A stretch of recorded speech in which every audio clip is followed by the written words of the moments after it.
Malcolm se convirtió en una de las formas más bajas en las que puede convertirse el ser humano, según su propio testimonio recogido en su biografía. Antes de cumplir los 21 años, le encarcelaron. Our forefathers weren't the Pilgrims. We didn't land on Plymouth Rock. The rock was landed on us. Estamos hablando de una persona que empezó su vida de adulto siendo un maleante, vendiendo drogas de todo tipo en las calles de Harlem, sexualmente promiscuo, un auténtico pecador que se purificó a sí mismo gracias a una conversión religiosa.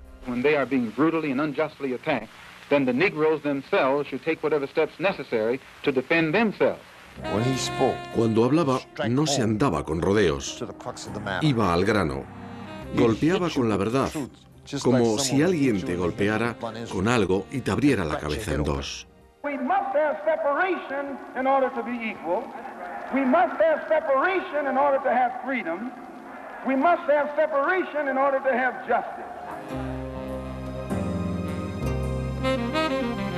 Malcolm X. What is your real name? Malcolm X. Is that your legal name? As far as I'm concerned, it's my legal name. Would you mind telling me what your father's last name was? My father didn't know his last name.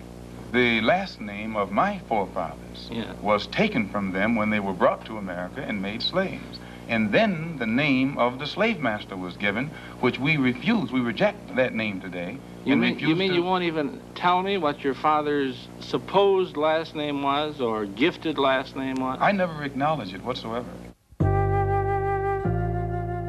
Si bien no aceptaría nunca su apellido, nació con el nombre de Malcolm Little el 19 de mayo de 1925 en Omaha, Nebraska. Era el cuarto hijo de Louis y Earl Little. Earl era de Georgia y Louis de Grenada. Earl, pastor baptista, trabajaba en la construcción para alimentar a su familia. La infancia de Malcolm estuvo fuertemente influenciada por la relación de sus padres con el movimiento separatista negro de Marcus Garvey. Garvey predicaba que para sobrevivir los negros debían formar su propia nación, independiente de los Estados Unidos y separarse de los blancos. El movimiento de Garvey representaba principalmente a los negros no profesionales, como abogados o médicos, o al menos no eran estos quienes predominaban. Se acercaron a los negros, pertenecientes sobre todo a la comunidad afroamericana. En aquella época, el Ku Klux Klan tenía poder en el norte. En Omaha, el clan amenazó a los Little antes de que Malcolm naciera, ya que eran seguidores de Garvey. En lugar de enfrentarse a ellos, durante los 3 años siguientes, Earl trasladó a su familia de un sitio a otro, primero a Milwaukee, luego a Indiana, hasta llegar a Lansing, Michigan, en 1928. Por aquel entonces, Earl y Louis tenían 4 hijos y una hija. A pesar de las amenazas, Earl Little siguió apoyando a Garvey. Aunque no tenía una iglesia fija, era un predicador. Así, viajó por todas partes, impulsando la doctrina de Marcus Garvey, doctrina separatista, al mismo tiempo que intentaba alabar al Señor y al Salvador Jesucristo.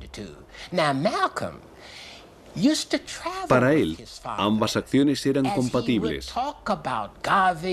Malcolm acompañaba a su padre, quien hablaba en las iglesias de Garvey y de Jesucristo. A Malcolm le gustaba Garvey, si bien no le gustaba mucho hablar de Jesucristo. En aquella época, mudarse al industrializado Medio Oeste fue una gran idea, ya que Earl pudo encontrar trabajo, al tiempo que Louis se dedicaba de lleno a cuidar a su familia. A veces Malcolm se peleaba con sus hermanos por conseguir la atención de sus padres. La vida no era fácil para Malcolm y su familia, pero gracias al trabajo y a las plegarias de su padre, la comida no faltaba. Pero entonces, la depresión cambió todo. En Lansing, en Detroit, en los grandes rápidos y en sitios así, fueron muchos los afroamericanos que perdieron su trabajo. La opción era, si eres negro, eres pobre. En 1929, la casa de los Little ardió completamente. El padre de Malcolm creyó que fue obra del Ku Klux Klan, pero no hubo pruebas. Earl Little construyó una nueva casa, una choza de alquitrán, sin agua corriente ni baño. Earl encomendó a cada hijo una tarea doméstica, bien en el jardín, bien en la casa. Era un padre severo que pegaba a sus hijos si estos no obedecían sus reglas. El padre y la madre de Malcolm mantenían una relación violenta. Malcolm comentaba cómo su padre llevaba a casa las frustraciones que sentía en la sociedad, y eso creaba numerosas tensiones en la familia. De hecho, Malcolm aseguraba que fue una pelea entre su padre y su madre lo que le llevó a este a salir de casa el día que le mataron. En 1931, cuando Malcolm tenía 6 años, Earl Little murió. Se cayó o le empujaron de un tranvía en plena noche. Tenía el brazo izquierdo aplastado y las ruedas traseras le habían seccionado en varias partes la pierna derecha. Aunque la policía dijo que la muerte había sido accidental, Malcolm creyó que a su padre le había matado el Ku Klux Klan por sus ideas separatistas. Pero Malcolm nunca habló en público sobre la muerte de su padre. Esta experiencia dejó a la familia desamparada. Malcolm creció en una situación muy difícil en la que su autoestima se veía escasamente reforzada por el ambiente en el que vivía. En los años 30, ninguno de los 7 hijos tenía suficiente para comer. Muchas veces su única comida era un poco de pan duro con cebollas y hojas de diente de león. En la escuela, Malcolm raramente se unía a los demás niños a la hora de comer. Para Malcolm, ir por ejemplo a un colegio donde predominaban los blancos, sentirse apartado de la cultura dominante, sentir que realmente tenía muy pocos amigos y que sus amigos blancos le evitaban, todo eso produjo profundos efectos psicológicos en Malcolm. Era alto, guapo, pelirrojo, de piel clara, diferente, incluso dentro de su familia. Gran parte del simbolismo del color se reflejaba en su familia. La madre de Malcolm tenía la piel clara, mientras que el padre de Malcolm era un hombre de piel muy oscura. De modo que los niños estaban mezclados, algunos eran oscuros y otros eran más claros. Malcolm tenía la piel clara como la de su madre. Por ello, su madre era muy severa con él y quería que Malcolm tomara el sol para que cogiera algo de color. Tras la muerte de su padre, Malcolm se convirtió en un niño problemático. Para su madre era difícil ocuparse ella sola de la familia. Si bien Malcolm era un buen estudiante, se había convertido en un problema disciplinario y fue expulsado de varios colegios. A pesar de todo eso, en 7º curso fue elegido delegado. Años más tarde, Malcolm se daría cuenta de que aquella fue su primera experiencia con el tokenismo. El hecho de ser el único afroamericano, o uno de los pocos, te hace parecer extraño. Llamaba la atención y la gente se fijaba en él allá donde iba. Al mismo tiempo, se encontraba en una situación peculiar al ser no solo joven, negro y pobre en una sociedad predominantemente blanca, sino también inteligente y locuaz. Ello le convirtió automáticamente en ciertos aspectos en un líder incluso entre sus semejantes. Para sus profesores era imposible controlarle, de modo que en 8º curso Malcolm fue trasladado a un orfanato para blancos en Mason, Michigan. Las autoridades creyeron que un ambiente nuevo le calmaría. Pronto fue el primero de la clase, pero sus deseos de destacar, de ser alguien, se desvanecieron rápidamente.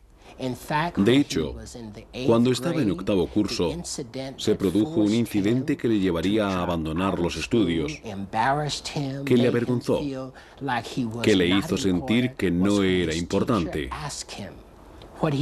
Sucedió cuando su profesor le preguntó qué quería ser de mayor. Él dijo que quería ser abogado. Y su profesor le respondió: Malcolm, tienes que ser un poco más realista. No puedes ser abogado y negro al mismo tiempo. Ser abogado no es una expectativa realista para un negro. Malcolm se desanimó y abandonó la escuela. Tenía 14 años. A las puertas de la Segunda Guerra Mundial, la depresión empezaba a tocar fondo, si bien la vida seguía siendo dura, sobre todo para los negros. La madre de Malcolm, Louise, estaba embarazada de su 8º hijo. El padre era desconocido. Cada vez más ajena a la realidad que le rodeaba, tras el nacimiento de su hijo, la encontraron vagando por las calles bajo el frío invernal, descalza y con el bebé en brazos. Louise fue declarada demente e internada en el hospital de Kalamazoo. Malcolm se había quedado sin un padre o una madre que le pudieran guiar. No podía ser como los niños blancos y resultaba evidente que no se le podía aceptar como a uno más. Tanto creció esta tensión dentro de Malcolm que terminó separándose de la sociedad dominante. Para Malcolm, la escuela no tenía ningún sentido. Los profesores no podían con él. A veces robaba, pero algo nuevo surgió en el horizonte. Su hermanastra, Ella, hija del primer matrimonio de Earl, vino de Boston para visitar a la familia.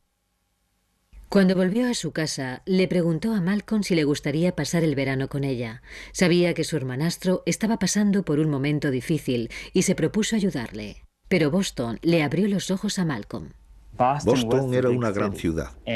Pronto sus semejantes empezaron a tratarle como a un paleto de pueblo, como a un retrasado.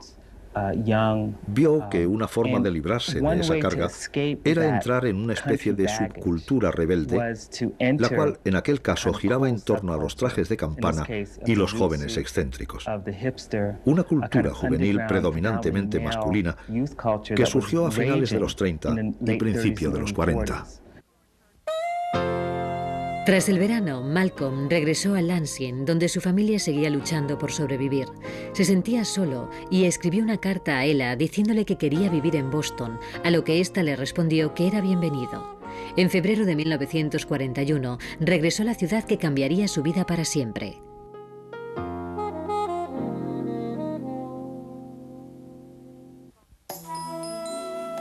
Tras la muerte de su padre, la reclusión de su madre en un hospital psiquiátrico y su aislamiento cada vez mayor como uno de los pocos negros de East Lansing, el joven Malcolm, de 15 años, estaba ansioso por regresar al barrio de Rosebury, en Boston, en el cual los negros eran mayoría.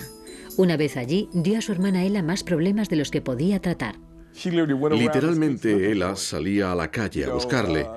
Pues cuando llegó a Boston era un chico de pueblo. Naturalmente tenía que escabullirse, ya que en esa época muchos de sus familiares vivían en Boston.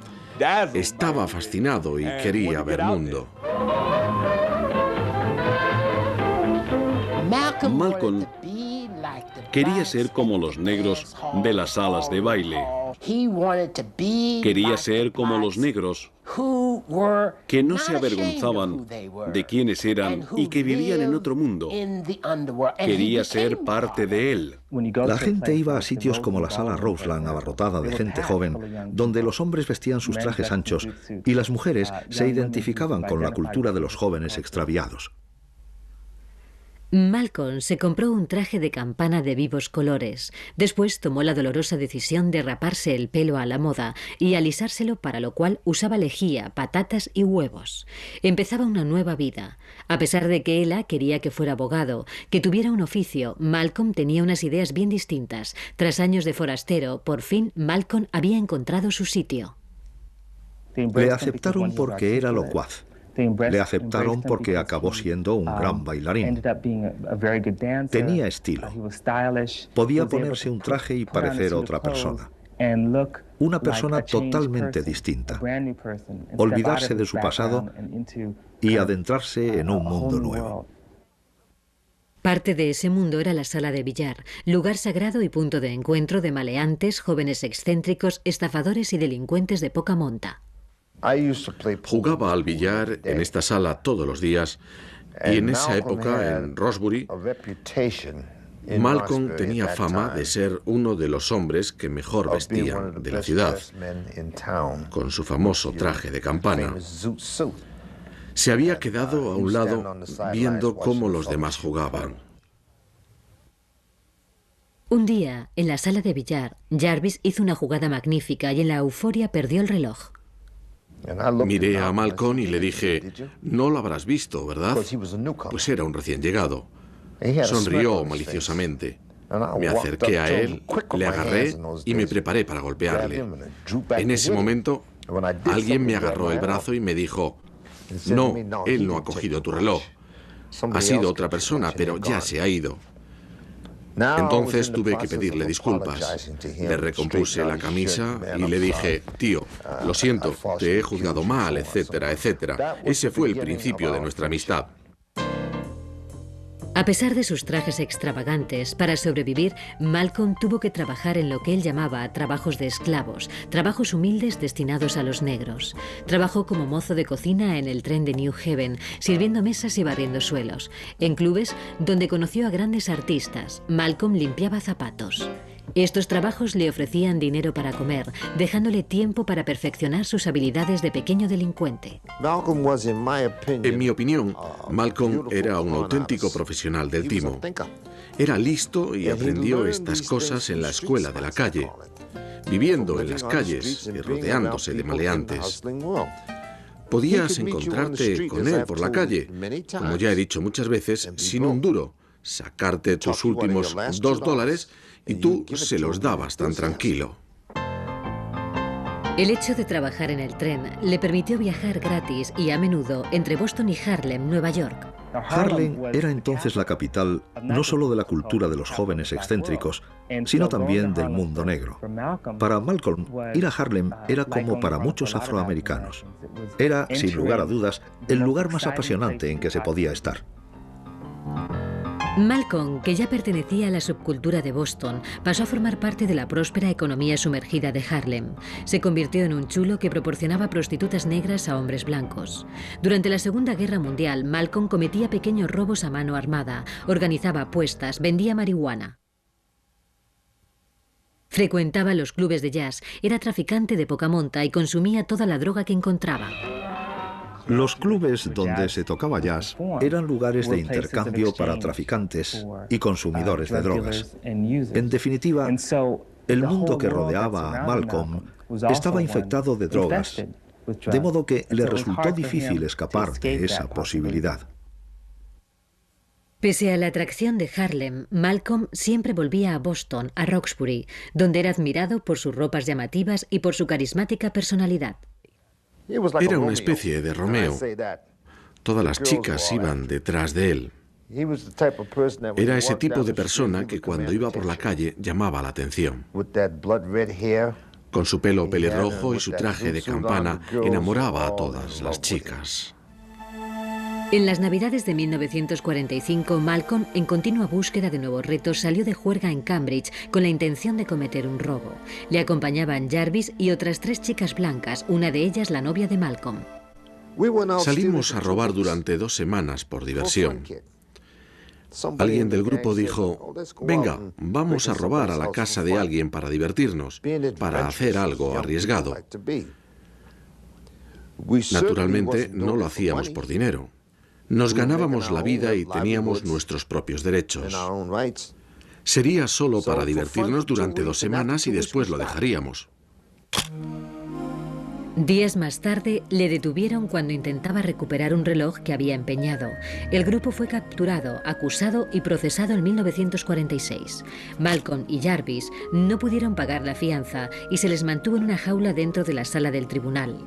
Jarvis declaró que a los detectives y al fiscal les molestaba que chicas blancas se relacionaran con hombres negros. Intentaron convencer a las chicas para que dijeran que las habíamos violado. Las chicas no les obedecieron, pues sabían que no era cierto. Sentenciaron a las chicas a 5 años en un reformatorio. Sentencia esta que dejaron en suspenso dejándolas en libertad. Pero a Malcolm Little, que aún no tenía 21 años, y a Malcolm Jarvis les condenaron a 10 años de cárcel. No éramos unos delincuentes peligrosos. Creíamos que no nos merecíamos esa pena, ya que era nuestro primer delito. Pero nos la impusieron por relacionarnos con chicas blancas. Era muy difícil que Malcolm no terminara en la cárcel y que no tuviera problemas con la justicia, teniendo en cuenta el mundo que le rodeaba. Fue en la cárcel donde su vida cambiaría. En la cárcel, Malcolm hizo un trato con Jarvis. Aprenderían todo lo que pudieran y no saldrían de ella, en palabras de Jarvis, tan estúpidos y tan tontos como habían entrado. La vida en la cárcel era completamente nueva para ellos. La celda en la que estábamos medía 6 por 12. Teníamos un camastro en el que dormíamos, una mesa, un taburete, un cubo de agua, pues no había agua corriente, y un cubo para defecar. Era antihigiénico, sucio y asqueroso. Así pues, con el tiempo en sus manos, los dos amigos estudiaban y leían por la noche hasta que les dolían los ojos. Malcolm se instruyó a sí mismo, perfeccionando sus aptitudes como orador. Durante el tiempo que pasó en la cárcel, Wilfred y Filbert, hermanos de Malcolm, se hicieron miembros de la Nación del Islam, un pequeño movimiento separatista negro de Detroit dirigido por Elijah Mohammed, antiguo seguidor de Marcus Garvey. Sus hermanos le instaron para que se convirtiera, diciéndole que habían encontrado una religión, una forma de vida que les ofrecía la supervivencia. Al principio Malcolm se resistía, después cedió. Su vida cambió. Para él, el cristianismo era la religión del hombre blanco, la religión de la gente negra que quería ser como la gente blanca. En cambio, en la religión musulmana negra, la Nación del Islam encontró una religión que reforzaba su identidad como negro y que le permitía valorarse a sí mismo como negro. No sentía ningún afecto especial hacia los blancos, quienes a veces le llamaban Satán porque creían que era malvado. Muchos presos blancos solían llamarle así. En 1952, tras pasar 6 años y medio en la cárcel, Malcolm Little fue puesto en libertad bajo fianza. Vestía un traje de $10. Se trasladó a Michigan para estar con su hermano mayor Wilfred. En Detroit, su vida volvería a cambiar.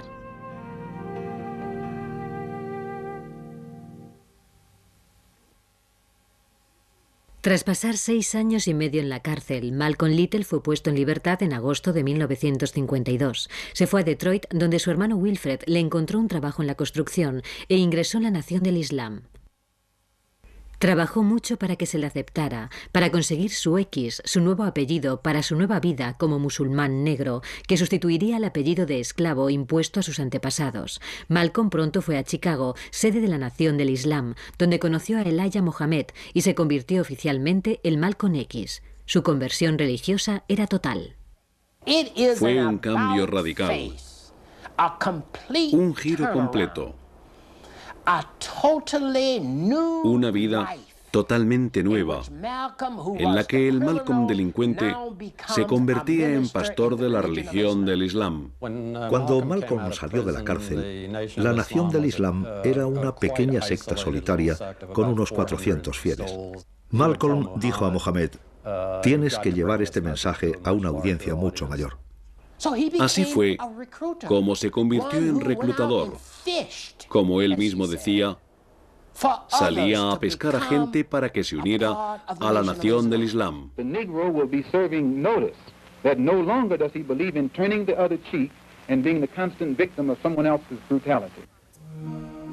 El mensaje de Elijah Mohammed era claro. La Nación del Islam no necesitaba a los blancos ni a la sociedad blanca. Lo más importante era la autoestima negra y con ella la creación de un país independiente dentro de los Estados Unidos solo para negros. Si esto no se conseguía, los negros podrían volver a su tierra natal en África. We are African and we happen to be in America. We're not American.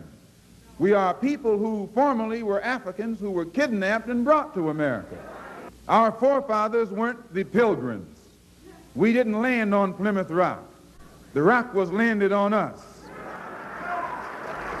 El mensaje era siempre el mismo. Esta es una sociedad racista. Los blancos no os van a salvar. Olvidaos del movimiento por los derechos civiles. Olvidaos de las leyes sobre los derechos civiles.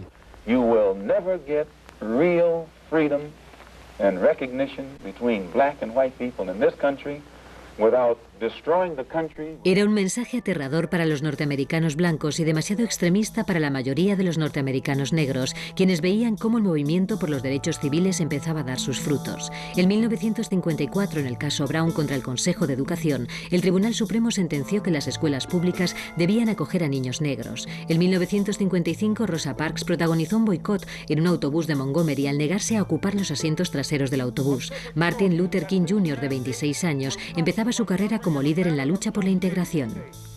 The Negro citizens of Montgomery, Alabama will return to the buses on a non-segregated basis.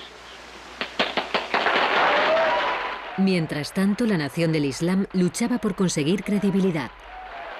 Malcolm se convirtió en el jefe evangelista de la Nación del Islam y viajaba de ciudad en ciudad con gran éxito. Como recompensa, Elijah nombró a Malcolm jefe del Templo 7 de Nueva York y pasó a ser el portavoz nacional de la Nación del Islam. Se le consideraba como el número 2 de la Nación del Islam.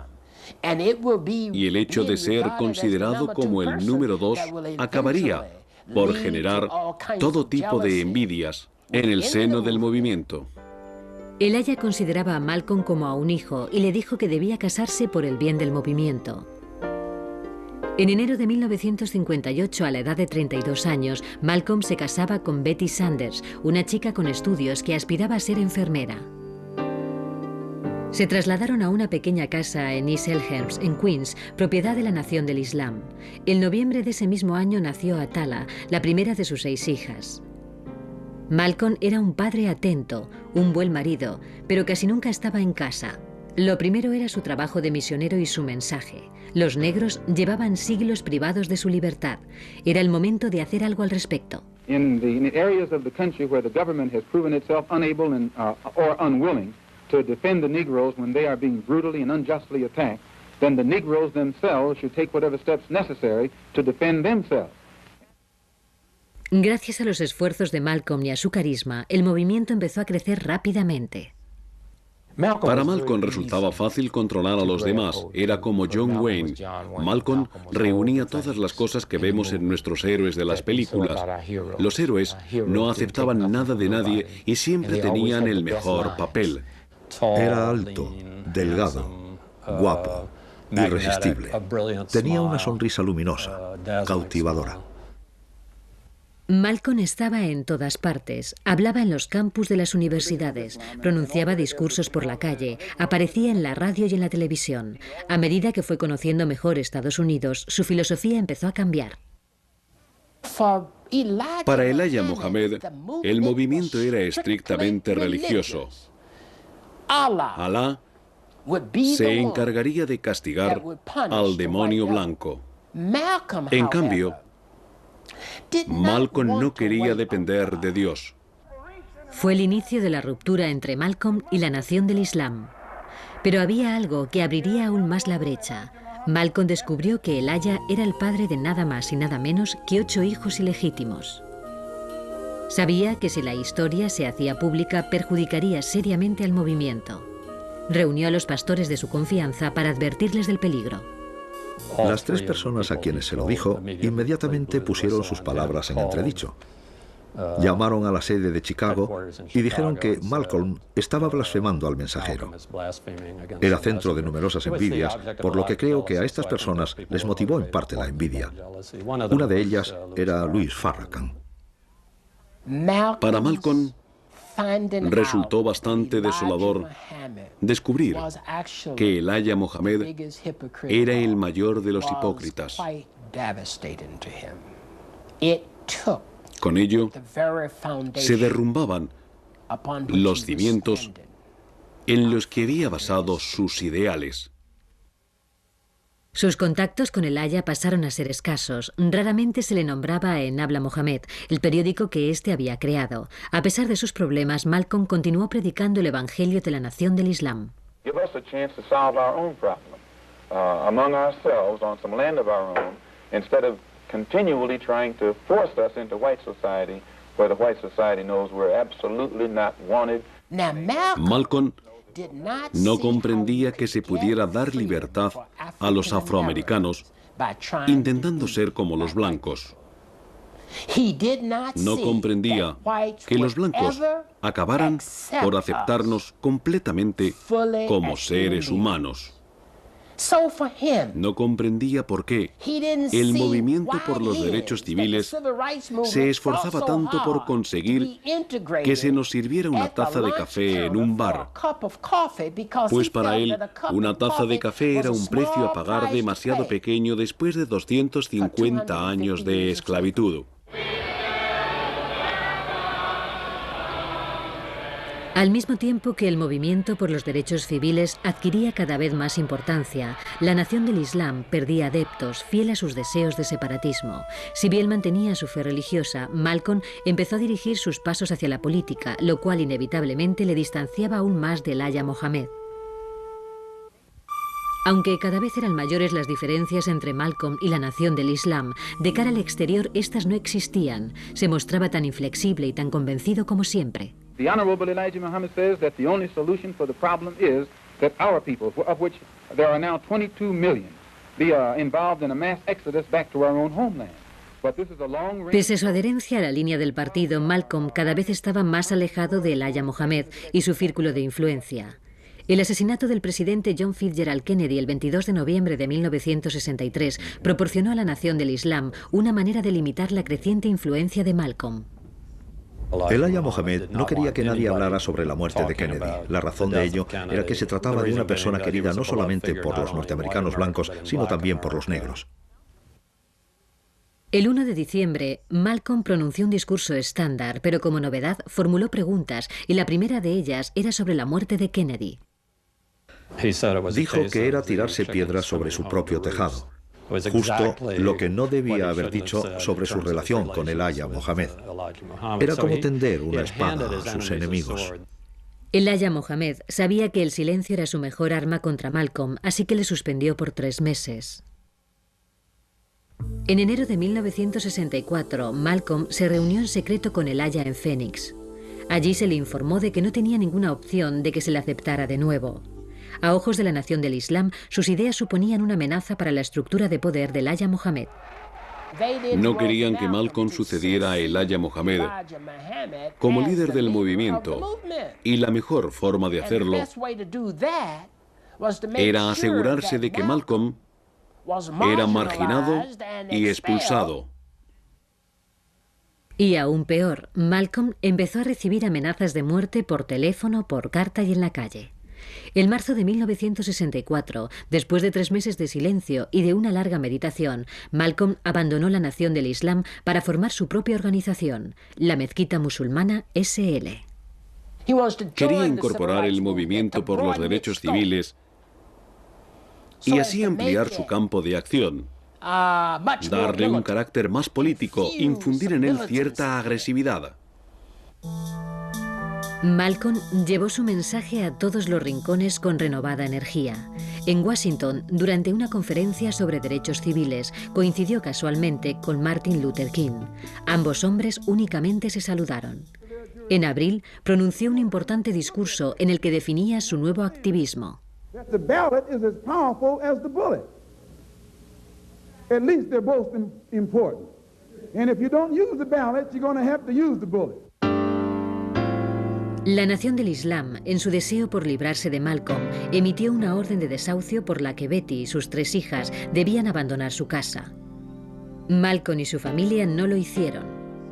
Poco después, su misión evangelizadora le llevó a aprovechar la oportunidad, única en la vida, de peregrinar a la Meca. Este viaje le cambiaría radicalmente.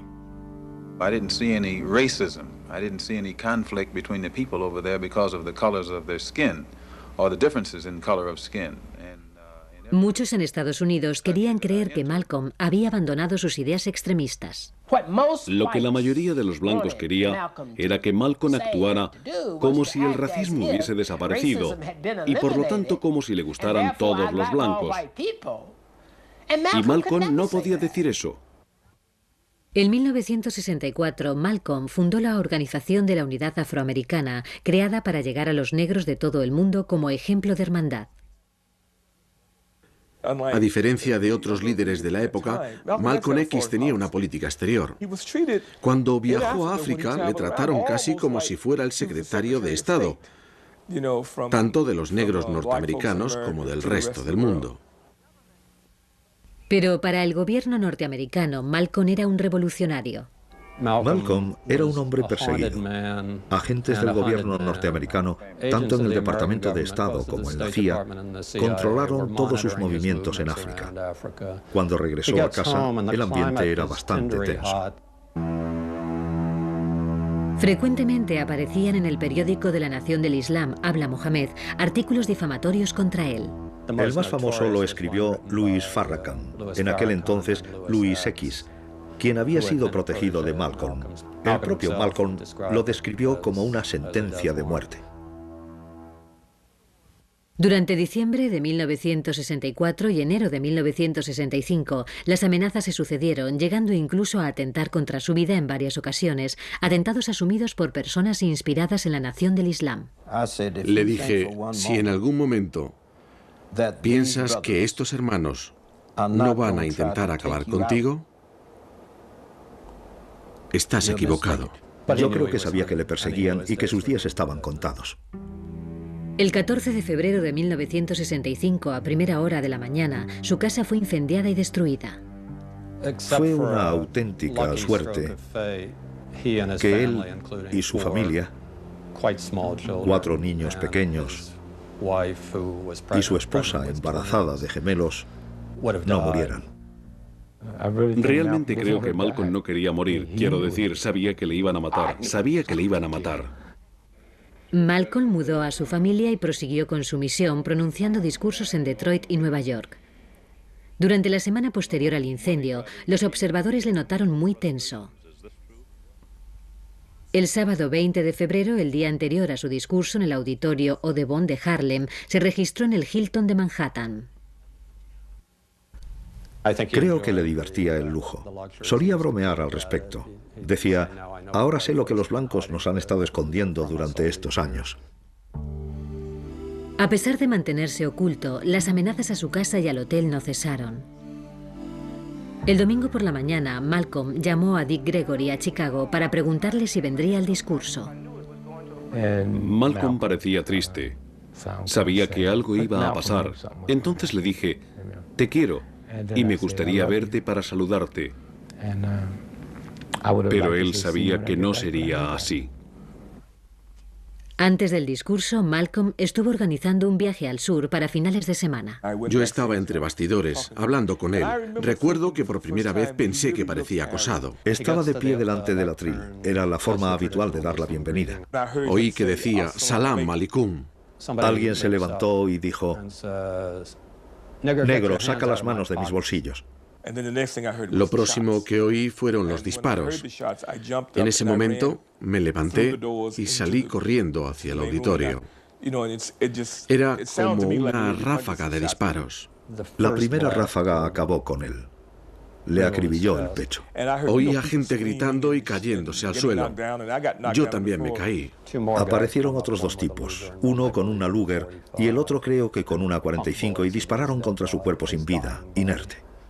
Me quedé tumbado en el suelo hasta que cesaron los disparos. Me levanté y salí corriendo hacia el escenario. Allí estaba él, tumbado. Le habían desabrochado la camisa y se podían ver los impactos de bala en el cuerpo. El 21 de febrero de 1965, 3 hombres, todos ellos miembros de la Nación del Islam, asesinaron a Malcolm X a los 39 años de edad. He died for what he believed in. He believed with his whole heart, soul and mind in the struggle of the Afro-Americans in this country. Una semana después, miles de personas asistían a los funerales de Malcolm X en Harlem. La gente estaba aturdida por su muerte. La América negra había perdido a un líder poderoso. Nacido en un ambiente de lucha e incertidumbre, Malcolm X vivió primero como un maleante y un chulo, luego como un luchador para su pueblo y por último como un hombre de bien. No obstante, la polémica surgida en torno a su muerte haría difícil olvidar a Malcolm X. Malcolm X fue enterrado en Hartsdale, Nueva York, el 22 de febrero de 1965. Mientras vivió, permaneció fiel a sus aspiraciones hacia los afroamericanos. Durante 30 años, el legado de Malcolm X ha sido motivo de polémica, al igual que las circunstancias que rodearon su muerte. En 1995, las pasiones y los interrogantes que desde entonces parecían olvidados volvieron a encenderse. Ever since the black leader Malcolm X was assassinated 3 decades ago, his family has been convinced that the Nation of Islam leader Louis Farrakhan was involved. Farrakhan was certainly a bitter rival, and today one of Malcolm X's daughters has been arrested and accused of trying to arrange for Mr. Farrakhan to be murdered. En 1965, Kubila Sabat tenía 4 años. Se encontraba en el auditorio Audubon con su madre y 3 hermanas, a escasos metros de distancia, cuando unos asesinos dispararon contra su padre. 30 años después, ha sido acusada de conspiración por el intento de asesinato de Louis Farrakhan, el hombre que era rival de su padre en la Nación del Islam. A pesar de la abierta oposición a la ruptura de Malcolm con el Aya Mohammed, Farrakhan ha negado cualquier participación en el asesinato de Malcolm X. No tuve nada que ver con su asesinato. Dije que un hombre como Malcolm merecía la muerte y de no ser por la fe en Dios de Elijah Mohammed, así hubiera sido. Estaba muy enfadado por lo que Malcolm había hecho. Su muerte me dolió. No puedo decir que lo aprobara ni que lo desaprobara. Me dejó petrificado. Los cargos contra Kubila Sabat descubrieron una extraña serie de acusaciones, teorías de conspiración y alianzas inestables. Lawyers for both Ms. Shabazz and Mr. Farrakhan charged that a government informant lured her into a plot. Although Shabazz did not plead guilty, she also admitted that a statement she made last December, where she said killing Farrakhan was her idea, was substantially true. But outside of court, she disavowed the confession. But it was coerced. It was coerced. It was coerced. Now, instead of going on trial on charges that carried a prison term of up to 90 years, Shabazz is getting what amounts to 2 years probation. Aún no se había cumplido una semana desde la audiencia cuando los hechos experimentaron un giro radical. Los encarnizados enemigos aparecieron como aparentes aliados. At New York's Apollo Theater last night, Betty Shabazz, the widow of Malcolm X, and Nation of Islam leader Louis Farrakhan, tried to make amends after a 30-year rift. At a fundraiser hosted by Farrakhan to benefit her family, Mrs. Shabazz thanked her husband's one-time enemy for his support. No es una tregua fácil, pero de nuevo es una muestra más de la huella que dejó Malcolm X, el hecho de que después de 30 años su muerte y su legado sigan provocando fuertes emociones. ¿Qué fue lo que dejó? No dejó edificios. Yo digo que dejó una nueva mentalidad y eso es lo que queda en el tiempo. En el movimiento era un general severo y la gente le quería por eso. La gente seguirá queriéndole durante mucho, mucho tiempo por su moralidad y su integridad. Su único objetivo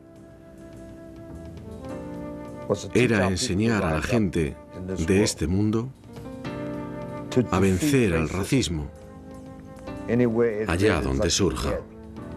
My personal problem is never solved as long as the problem is not solved for all of our people in this country. So I remain Malcolm X as long as there is a need to protest and struggle and fight against the injustices that our people are involved in this country.